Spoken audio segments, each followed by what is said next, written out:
할렐루야. 네. 오늘이랑 내일 이틀 동안 성탄절에 대해서 한번 좀 이야기를 나누려고 합니다. 오늘 계속 로마서를 좀 보았는데요. 이제 오늘과 내일은 성탄절을 보고 내일은 어쨌든 아이들과 예배를 드리니까 아이들 중심의 예배가 되지 않을까 싶어요. 성경에 있는 내용들을 보면 어떤 것은 비유로 해석해야 되는 부분이 있고요. 어떤 것은 문자적으로 해석해야 되는 것이 있습니다.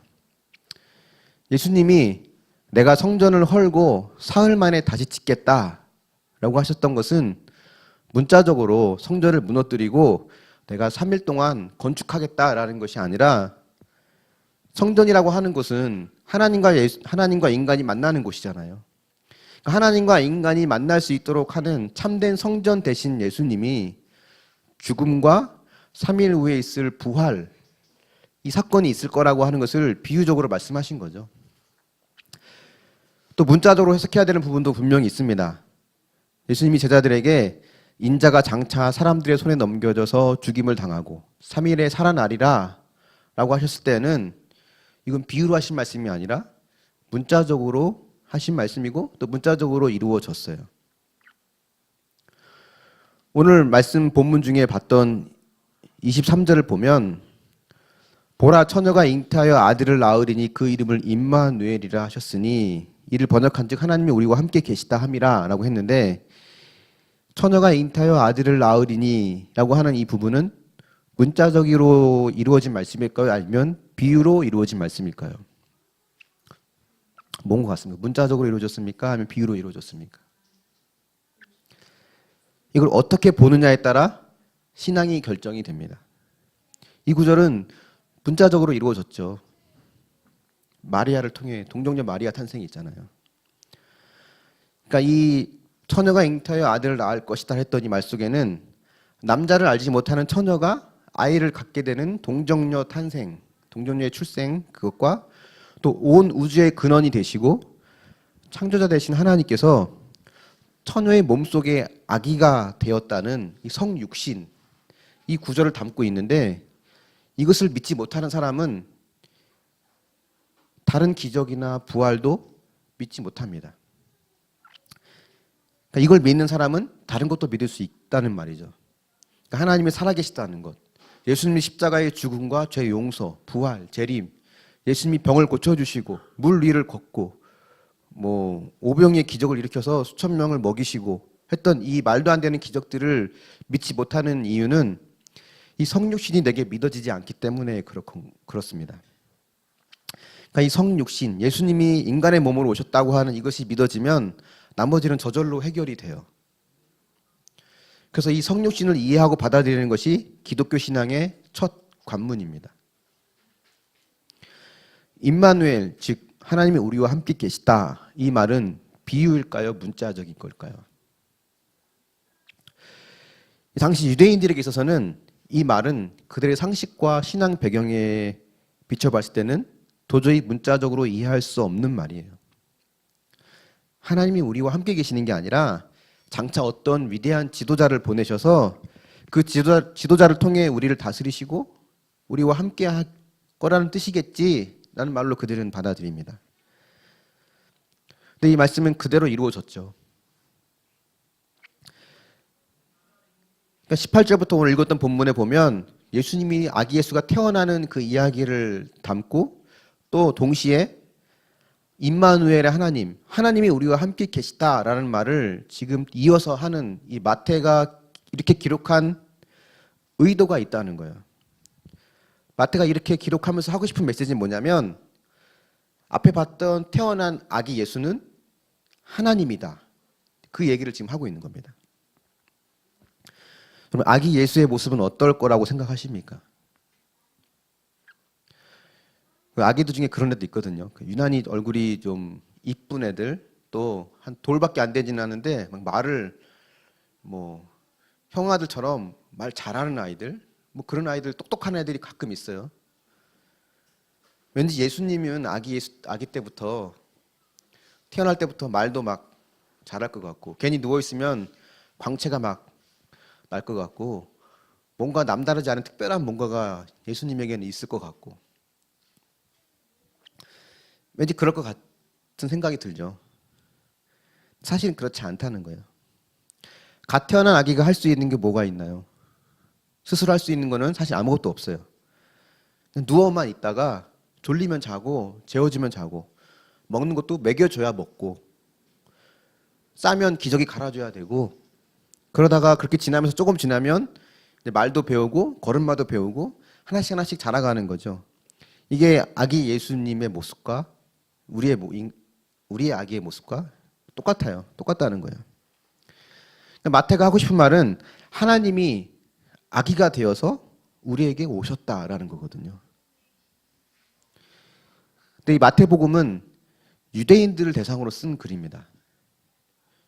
그렇기 때문에 이 마태복음을 읽어보는 유대인들은 하나님이 아기가 되어서 우리에게 왔다고 하는 이 말은 상상조차 할 수 없는 내용이었어요. 하나님이 사람이 되었다? 근데 그것도 아기가 되었다? 굉장한 신성 모독적인 표현입니다. 다른 종교에서는 그게 가능하거든요. 그런 말들을 많이 들어요. 다른 신들이 인간으로 변하는 모습들. 뭐 제우스 신, 헤르메스 신, 그리스 신화, 로마 신화에 나오는 그런 신들이 인간의 모습으로 표현되는 게 많잖아요. 근데 유대인들이 믿는 하나님은 온 우주의 창조자이시고 만물의 근원 되신 하나님. 그래서 이 땅에는 그 어떤 것으로도 하나님을 표현할 수 없다고 그들은 생각합니다. 그래서 그들은 인간이 하나님일 수 있다. 이 말은 매우 신성 모독적인 말이고 예수님도 내가 하나님의 아들이다. 내가 하나님이다. 뭐 이런 표현을 써서 십자가에 못 박히는 자리까지 가게 된 거거든요. 하나님이란 히브리어 단어, 여호와란 단어를 우리식으로 표기하면 야훼란 이름으로 불릴 수 있습니다. 근데 히브리어는 모음이 없잖아요. 자음만 있거든요. 우리로 표현하면 기역, 시옷, 이응, 지읒 뭐 이런 자음만 있는 거예요. 자음만 있지만 그를 읽어내는 사람 읽었거든요.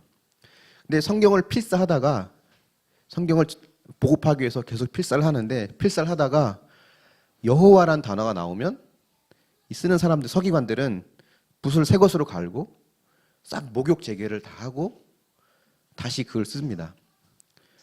다른 걸 또 쓰다가 또 그 단어가 나오면 또 붓을 새 걸로 갈고 목욕 재개를 하고 이렇게 썼어요. 그래서 여호와라고 하는 이 단어가 자음만 있다고 했잖아요. 히브리어는 다.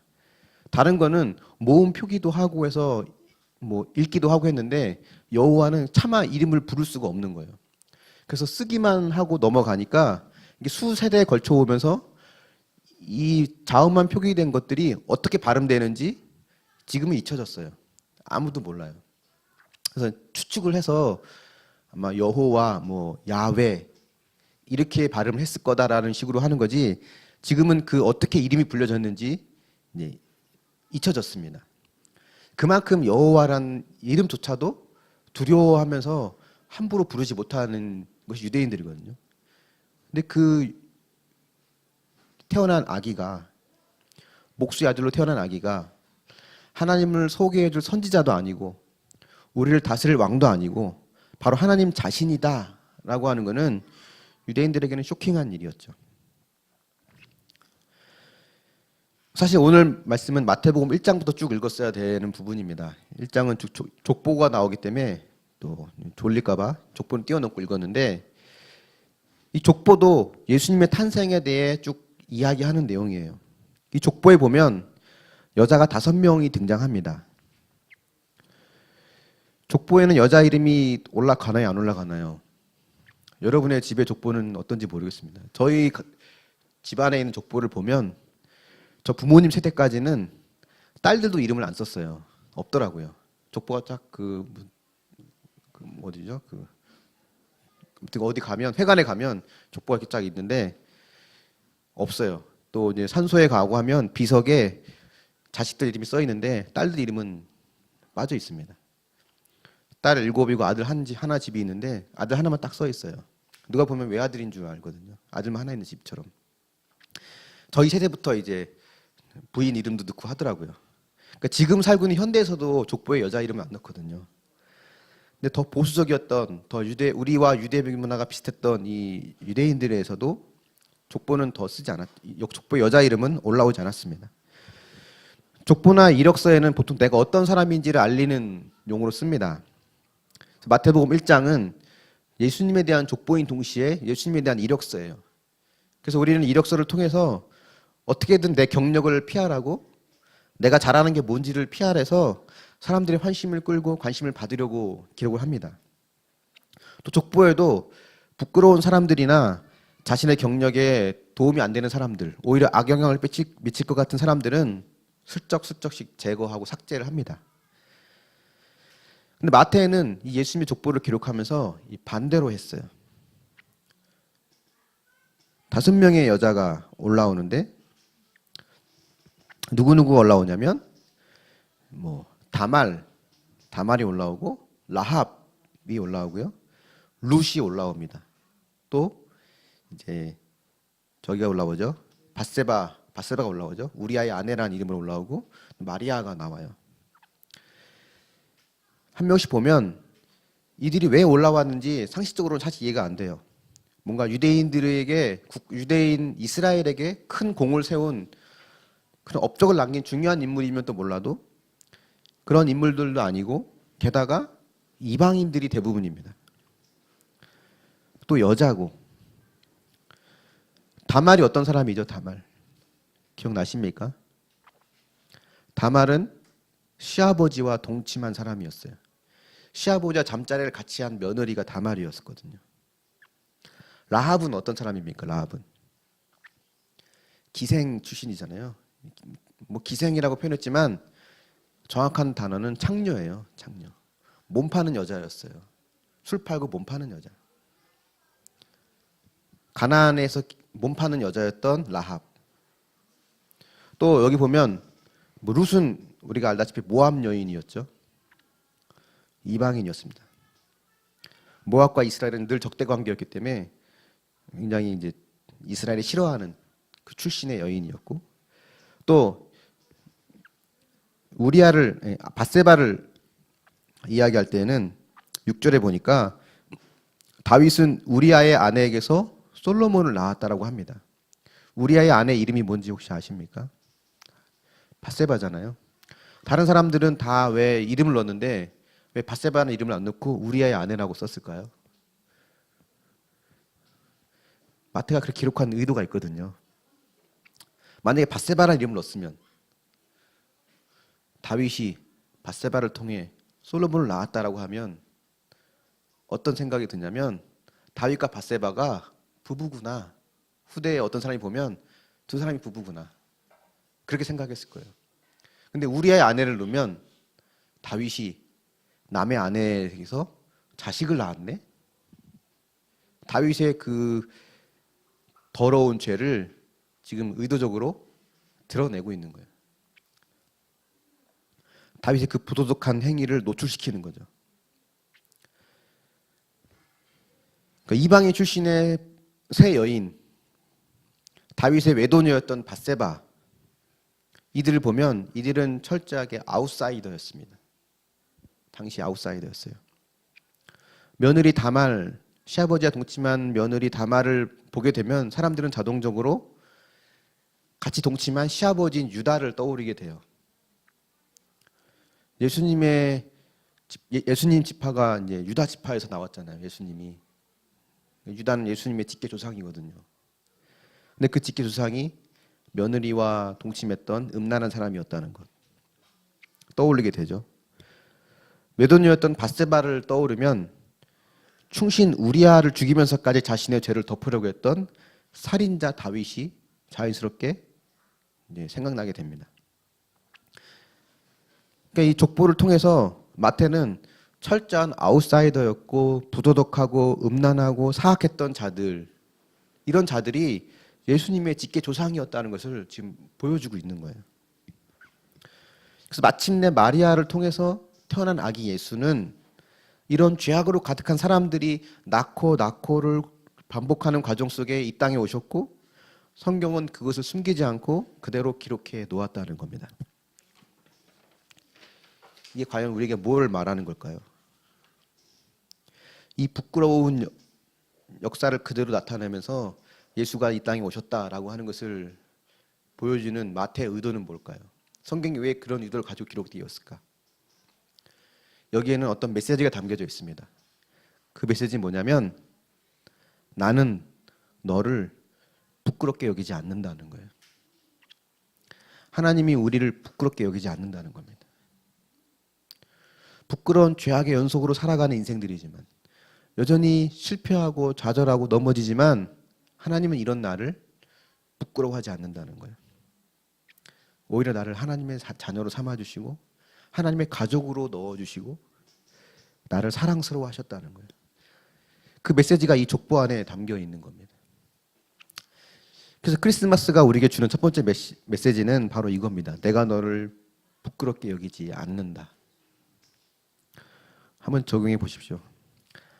하나님 앞에 죄송하고 부끄럽게 여기는 반복되는 실패와 죄는 무엇이 있습니까? 그럼에도 불구하고 나를 오히려 사랑스러워 하시는 하나님의 사랑을 경험하고 있습니까?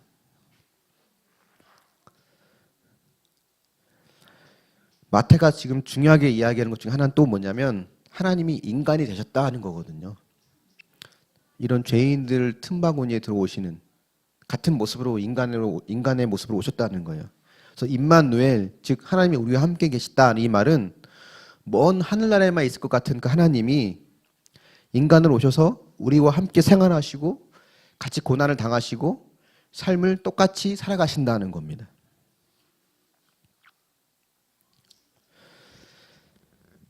우리는요, 내가 행복하고 일이 순탄하고 뭔가 잘 될 때는 남들도 다 그러려니 해요. 남들도 나처럼 그렇게 잘 사나 보다. 그러다가 안 좋은 일이 생기면, 힘든 사건이 오면 나만 겪는 사건인 것 같아서 그때 찾아오는 외로움은 이루 말로 표현할 수 없습니다. 그럼 주변 사람들이 위로의 말을, 격려의 말을 주거든요. 때로는 그 말이 하나도 내게 도움이 안 돼요. 어떤 때는 화가 날 때도 있죠. 누가 나에게 힘들어하는 나에게 위로의 말을 하면 대뜸 속에서 올라오는 말은 네가 겪어봤어? 네가 진짜 내 마음 알아? 이 말이 사실 먼저 올라오는 게 우리의 모습이에요. 그들이 하는 말이 거짓이란 말이 아니거든요. 그들은 진심으로 하는 말이지만 받아들이는 나는 네가 겪어봤어? 네가 진짜 내 마음 알아? 이렇게 반응해 올 수밖에 없어요. 근데 그러다가 나와 똑같은 일을 겪은 사람을 만나면 그들에게 내 마음을 쏟아놓고 그들이 하는 말에 위로를 받습니다. 근데 그때 그들이 주는 위로는 정말 큰 위로가 돼요. 몇 년 전에 인터넷에서 본 한 현수막 문구가 굉장히 인상적이어서 제 기억에 오래 남는 게 하나 있는데요. 세월호와 관련된 현수막이었어요. 세월호에 관련된 현수막 많잖아요. 뭐 잊지 않겠습니다. 뭐 미안합니다. 뭐 진실은 침몰하지 않습니다. 뭐 진실 규명을 밝혀라. 뭐 이런 많은 그런 문구들이 있거든요. 이 문구들이 그 부모에게 위로가 됐을까? 물론 위로는 됐겠죠. 혼자 겪는 게 아니라 온 국민이 같이 아파하니까 됐겠지만 그들의 마음을 위로할 수 있는 문구가 하나 보이더라고요. 그게 뭐였냐면 이거였어요. 528 엄마가 4.16 엄마에게 하는 말이었어요. 당신의 원통함을 내가 힘내서 쓰러지지 마시오.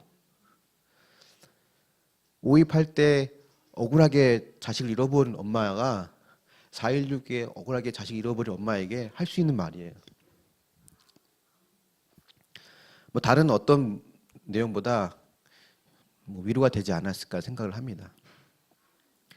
그러니까 우리는 내가 어떤 고통을 겪기 전에는 내가 많이 안다고 생각하는데 내가 막상 그 고통을 겪어보면 내가 안다고 생각한 것이 생각보다 훨씬 적었구나라는 것을 깨닫게 돼요. 그래서 그 두려움과 고통을 통과한 후에 나오는 말은 같은 고통을 겪는 사람에게 큰 위로의 힘이 됩니다. 성육신이라고 하는 것은 하나님이 우리처럼 고난 당하시고 예수님이 그 고난을 감당하시며 이겨내셨다는 뜻이거든요. 그러니까 다 겪으셨다는 거예요. 배반, 외로움, 가난, 거절, 수치, 억울함, 죽음, 우리가 이 땅에 살면서 겪는 모든 것들을 다 겪으셨다는 겁니다. 예전에 석숙에서 내적 치유 수양회를 할 때 예수님이 우리의 고통을 다 아세요, 다 겪으셨어요 라는 말을 듣고 어떤 분이 갑자기 비명을 지르기 시작했다고 해요. 알고 보니까 이제 그분이 이제 어릴 때 성폭행을 당한 경험이 있는, 그래서 거기에 대한 수치와 부끄러움이 항상 가슴에 응어리로 남아 있는, 누구에게도 남편에게도 말하지 못했던 그 아픔을 안고 있었는데, 앞에서 누가 이렇게 얘기하니까, 예수님이 다 아신다고 하니까 비명을 지르면서 예수님이 어떻게 다 아냐고, 예수님은 남자잖아요, 어떻게 다 아냐고 이렇게 울부짖었다고 해요. 그러다 그렇게 울부짖는 가운데 하나님이 어떤 마음을 주셨냐면, 사랑하는 딸아,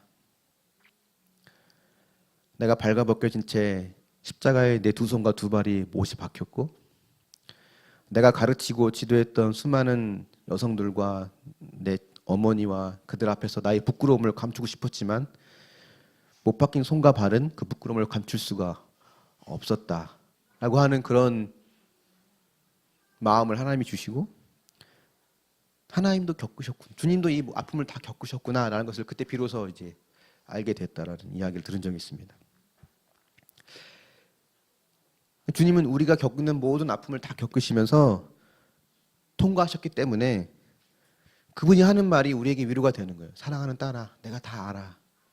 너의 아픔을 알고, 너의 죽음을 알고, 너의 거절과 수치를 알고, 너의 외로움을 알아. 그래서 우리는 그분을 신뢰할 수 있는 거고, 그분을 의지할 수 있는 거죠. 그분은 우리 아픔을 다 아실 뿐만이 아니라 우리를 위로해 줄 수 있는 무한한 능력을 갖고 계신 분입니다. 그래서 임마누엘이라는 말은 우리에게 정말 큰 위로가 되는 거죠. 단순히 내 곁에 있는 것이 아니라 나의 모든 고통을 아시는 분이기 때문에 그렇습니다. 그래서 우리는 그분과 대화할 수 있고 그분께 위로를 받을 수 있는 거예요. 이걸 위해서 예수님이 이 땅에 인간으로 오신 겁니다. 우리가 의지할 수 있고 사랑할 수 있는 대상이 되어주시기 위해서 인간의 모습으로 오신 거예요. 근데 구약 시대에는 이게 불가능한 일이었거든요. 하나님과 가장 친밀했다고 하는 모세조차도 하나님의 얼굴을 보기는커녕 겨우 등만 봤습니다. 하나님의 등만 봤어요. 근데 이스라엘 백성들은 하나님의 등만 본 모세 얼굴도 눈이 부셔서 보지 못했거든요. 하나님을 본 것도 아니고 하나님의 등을 보고 온 모세의 얼굴이 너무 광채가 많이 나니까 눈이 부셔 볼 수 없을 정도. 그러니까 우리가 하나님께 가까이 갈 수는 없어요. 그래서 하나님이 우리에게 인간이 되셔서 우리에게 오신 거죠. 그래서 말씀이 육신이 되어 우리 가운데 거하신다고 하는 이 한 구절은 인류 역사상 가장 큰 놀라운 기적이라고 할 수 있습니다. 크리스마스는 이런 기적이 있는 날이에요. 내가 하나님께 가까이 갈 수 없기 때문에 하나님이 나의 모습으로 오신 날입니다. 그래서 크리스마스가 우리에게 주는 두 번째 메시지는 바로 이겁니다. 내가 너를 홀로 두지 않겠다. 너를 홀로 두지 않겠다. 한번 생각해 보세요. 하나님도 이런 내 마음을 모르실 거라고 생각한 적 있지 않습니까? 기도가 응답되지 않고 억울하고 원통한 일을 겪을 때, 홀로 있는 외로움을 경험할 때, 누군가에게 배신을 당할 때, 가장 소중한 걸 잃었을 때 주님은 나의 아픔을 모르실 거라고 생각하지 않나요? 이미 주님은 다 겪으시고 다 아셔서 주님만이 나를 위로할 수 있다고 생각하십니까? 임마누엘 하나님이 예수님으로 우리에게 오셨다면 이제 우리가 할 일은 뭘까? 우리는 그 예수님을 머리로 아는 걸 넘어서 그분과 인격적인 관계를 맺어야겠죠. 더 가까이 가야겠죠. 그래서 우리가 할 일은 뭘까? 여기에는 우리 몇 가지의 용기가 필요합니다. 오늘 이 본문에 요셉의 입장이 한번 되어보자는 거예요. 이 당시 유대 사회는 체면 문화가 굉장히 강했거든요. 마리아가 임신했다라는 소식을 들었던 요셉의 마음은 어땠을까요? 어땠을 것 같습니까? 나는 마리아와 잠자리를 한 적이 없으니까 최소한 저 아이의 아버지는 내가 아니에요. 그럼 뭐 결론은 하나죠. 저 마리아는 다른 남자와 잠자리를 같이 했구나. 불륜을 저질렀구나. 그렇게 생각하겠죠. 율법에 의하면 이렇게 간음한 마리아는 어떤 처벌을 받게 되냐면 요한복음 8장에 간음한 여인 이야기를 보면 알 수 있습니다. 이 간음한 여인을 현장에서 붙잡고 바리새인들과 서기관들이 예수님 앞으로 끌고 오죠. 그래서 이 여인을 어떻게 할까요? 모세 율법대로 돌로 쳐 죽일까요? 아니면 죽이지 말까요? 이렇게 묻거든요. 이렇게 말한 배경은 뭐냐면 간음한 여인의 처벌은 뭐였냐면 돌로 쳐 죽이는 거였어요. 근데 요셉은 마리아를 사랑했고 그를 보호하고 싶은 마음이 있었던 것 같아요. 그래서 19절에도 그의 남편 요셉은 의로운 사람이라 그를 드러내지 아니하고 가만히 끊고자 하여라고 했거든요. 마리아를 사랑하고 아끼니까 소문내면 마리아가 위험해질 수 있을까 봐 조용히 그냥 파혼해야겠다. 조용히 관계를 끝내야겠다라고 생각한 겁니다. 근데 천사가 꿈에 나와서 성령으로 잉태된 것이니까 마리아와 결혼을 하라라고 말하거든요. 그럼 요셉의 선택은 둘 중에 하나예요. 내가 나로부터 나온 자식이 아닌 마리아와 결혼을 하느냐 아니면 파혼을 하느냐 둘 중에 하나입니다. 결혼을 한다면 사람들은 아마 이렇게 오해할 수도 있어요. 아기가 태어난 시기를 보면 계산해 보면 나오잖아요. 결혼한 지 얼마 되지 않았는데 아기를 낳았네. 그럼 둘 중에 하나거든요. 결혼 전에 잠자리를 했든지 아니면 마리아가 불륜을 저질렀든지. 근데 둘 중에 뭐가 됐든 간에 요셉에게는 매우 수치스럽고 이제 좀 사회로부터 거부당할 수 있는 그런 상황입니다. 착하고 성실한 줄 알았는데 믿음 좋은 줄 알았는데 결혼 전에 벌써 사고 쳤네. 요즘 같은 분위기랑 달라요. 굉장히 보수적인 유대 사회였기 때문에 그건 그 사람 인생에 굉장히 치명적인 사건이 되거든요. 마리아가 불륜을 저지른 것도 마찬가지고. 게다가 마태복음 2장에 가면 헤로드 왕이 이제 죽이려고 하기 때문에 요셉까지 목숨이 위태로워지는 상황까지 갑니다. 그러니까 내가 마리아와 결혼해야겠다라고 결심하는 순간 요셉은 그동안 쌓아왔던 좋은 이미지, 착하고 성실하고 믿음 좋은 그런 올바른 사람이라고 했던 좋은 평판을 다 포기해야 되는 그런 용기가 요셉에겐 필요했어요. 또 하나를 보면 아기 예수가 태어난 과정을 한번 보면 요셉의 역할은 단 하나도 없습니다. 임신, 출산, 요셉의 역할 당연히 없겠죠. 아이의 이름을 짓는 것, 여기도 요셉이 할 일은 하나도 없었어요. 당시 문화에서는 자식의 이름을 짓는 것은 철저하게 아버지에게 보장된 고유 권한이었거든요. 세례 요한이 태어났을 때 그 요한이라는 이름을 누가 지은지 기억나시죠? 누가복음에 보면 아버지 사가랴가 서판에다가 요한이라고 글을 써요. 말을 못했잖아요. 요한이라는 이름을 쓰면서 말을 할 수 있게 돼 부분이 나오거든요. 그러니까 어떤 경우에든지 이름은 아버지가 짓게 되어 있어요. 요셉은 그럴 수 있는 권한이 없었습니다. 그러니까 누군가의 이름을 짓는다고 하는 것은 그 두 사람 간의 상하 관계, 주종 관계가 성립되는 걸 보여주거든요. 하나님이 아담을 만드시고 아담이라고 이름을 지어주신 것은 하나님이 주인이고 아담은 종이다라고 하는 걸 보여주는 거고요. 아담이 모든 피조물들의 이름을 지은 것은 아담이 다스릴 수 있는 권한을 가진 아담의 주인이고 다른 피조물들은 아담의 종이다라고 하는 것을 보여주는 이 상하관계, 주종관계를 우리가 알 수 있는 겁니다. 근데 만약 요셉이 아기 이름을 지으면 요셉과 아기의 상하관계가 성립이 돼요. 주종관계가.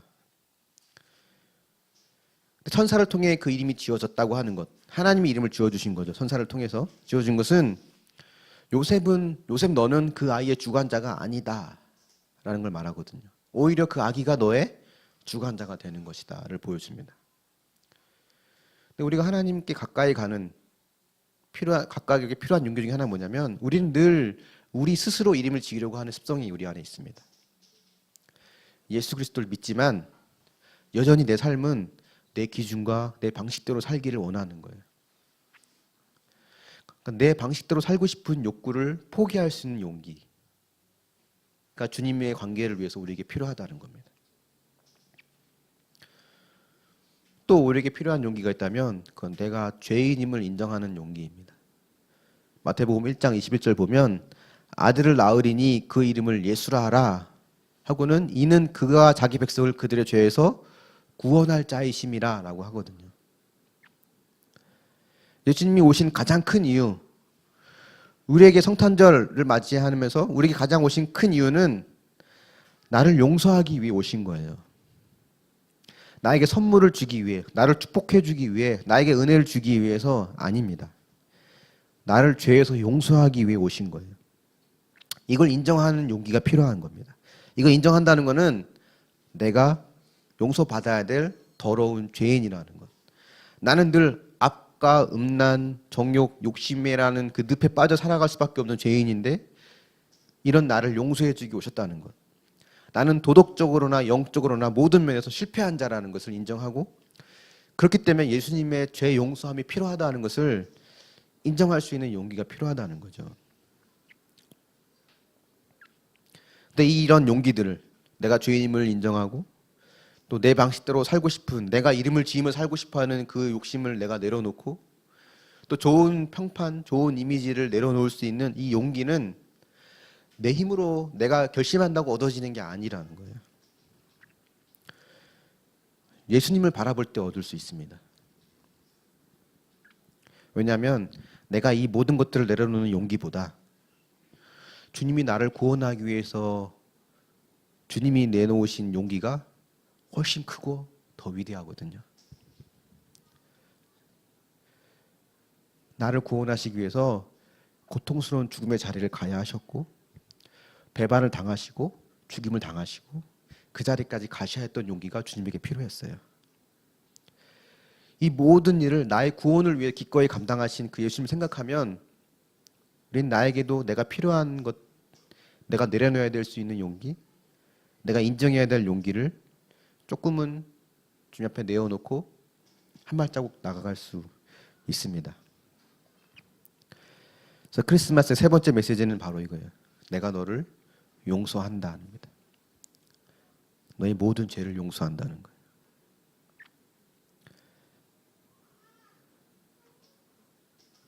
이걸 위해 오신 거죠. 내가 죄인임을 인정하고 나의 주도권을 그분께 모두 내어드릴 수 있는 용기, 내가 높아질 것을 포기하는 용기, 그 용기로 그분과 더 깊은 관계로 나아가는 것이 우리가 성탄절을 맞이해서 우리가 주님 앞에 드릴 수 있는 최고의 선물입니다.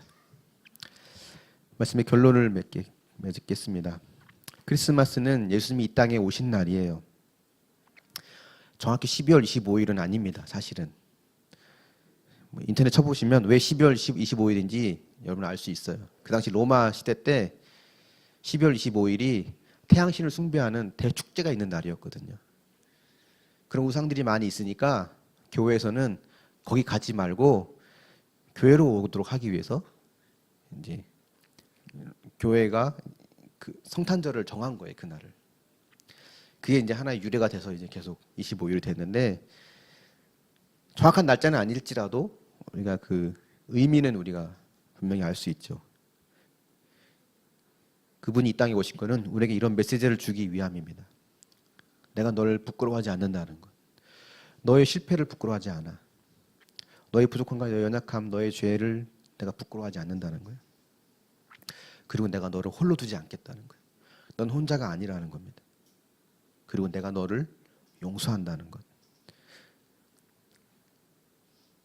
이 크리스마스에 주님이 우리에게 주시는 이 세 가지의 메시지를 마음에 담고 또 우리가 더 주님께 가까이 나아가는, 주님을 위해서 나의 조그만 것을 주께 내어드릴 수 있는 그런 용기로 한 걸음 더 나아가는 저와 여러분이 되어서 더 아름다운 크리스마스의 은혜의 시간을 보내는 저와 여러분이 될 수 있기를 예수님의 이름으로 축원합니다. 아멘.